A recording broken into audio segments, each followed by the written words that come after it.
Well, I can't imagine my life now without following God.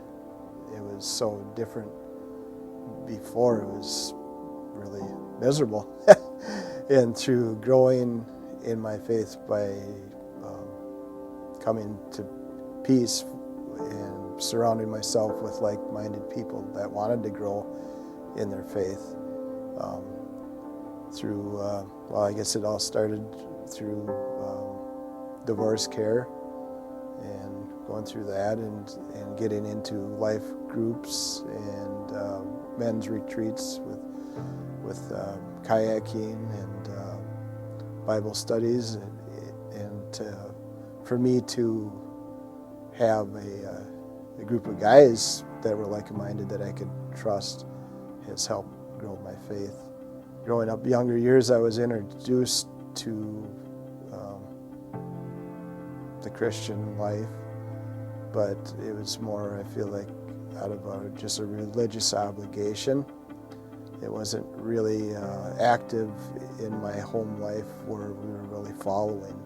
My life growing up, there was a lot of I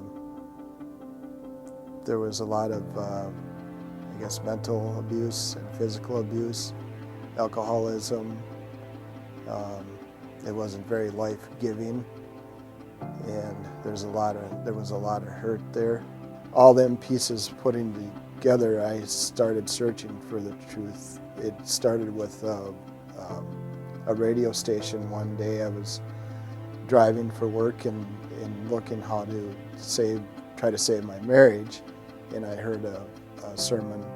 So I just started searching that way, and even though the marriage was never going to be reconciled, the Lord, the Holy Spirit kept moving in me to keep looking for the truth. When I first come here, I just felt right away that this was home. It was like family, even though I didn't really know anybody here at Peace. But now, 5 or 6 years later, it really, this church, community church, it is another family.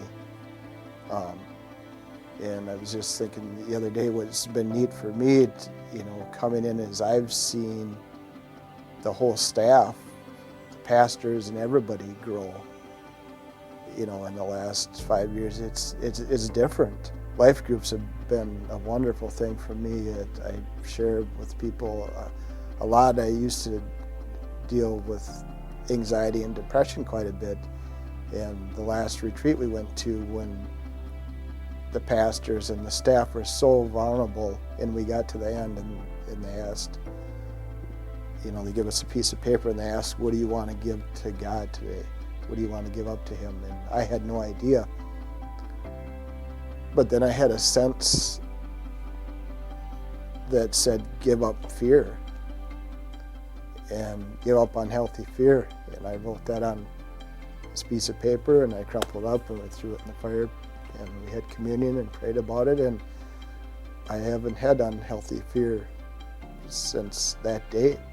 The Lord's given me the courage to go back and tell those people that I love them, and that's made a huge difference, because He's working in my whole family, and it's just had a ripple effect in my life and others, and that's brought a lot of peace and emotions too, but to have that, feel His love that's working through me and others to grow has been really special.